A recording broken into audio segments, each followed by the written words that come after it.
Elías Kristjánsson, þjálfari. Elí, 17 stiga tap í dag. Þetta var, hvernig horfir leikunni við þér? Þetta var erfiður dagur. Já, það náttúrulega var bara margt sem við vorum að gera illa, sko.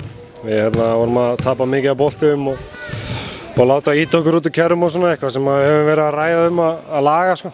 En eins og ég sé þetta, þá var þetta bara hausinn á mönnum, sko. Þeir eru bara að vera smá töffarar, þá var þetta komið. Sko, fyrir svona leikmanni eins og mig, utanvallar, sem kann ekki körfubolta, þá fannst mér samt eins og það væri hreinlega bara að ungu strákarnir hefðu kannski ekki alveg nógu mikla trú á sjálfum sér. Þessi ungu, þeir eru svo smá komenda. Já, ég meina, þeir eru náttúrulega þetta er svolítið stórt skref fyrir þá að stökkva úr því að fara kannski ekki að spila neitt í leik og þurfa alltaf að byrja inn á, sko. Þannig að það er svona kannski smá hrollur í mönnum í fyrsta leik, sko, en vonandi bara ná að vinna á þessu, en þá eru fullt af jákvæðum punktum líka hjá þessum strákum og til dæmis hérna bara restina. Tryggvi var mjög góður, þegar notuðum Tryggva stóramanninn okkar, hann náttúrulega er svo stór og getur hreinsað vel í tegnum og Svavar stóð sig gríðarlega vel, sko. Þannig að það er bara margt jákvætt, sko.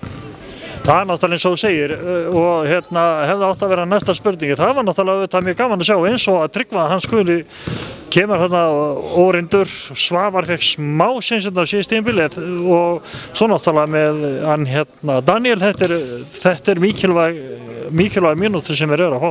Já, algjörlega, sko. Þetta bara, við vissum það að við fórum inn í þetta væri náttúrulega, þetta væri svona tímabila sem að menn fá fullt af tækifærum og mínútum og geta það bara nýtt það í framtíðinni og það er dýrmæt reynsla að fá mínútur í fyrstdeildinni.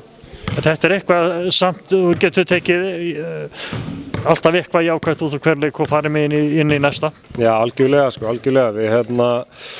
Við horfum upptökur á leiknum í kvöld og sjáum hvað við getum bætt og það er svo sem margt sem við þurfum að bæta, en ef við náum að minnka tapaða bolta og setja layupinn okkar til dæmis og vítin, þá getur allt gert, sko. Og svo bara næsti leikur? Já, næsti leikur næsta föstudag á móti Val og svo í á sunnudeginum, leiðinni heim, þannig að það er ekkert frí.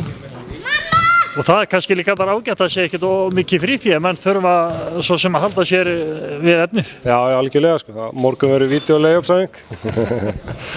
Eli, sjáum til. Já, takk fyrir.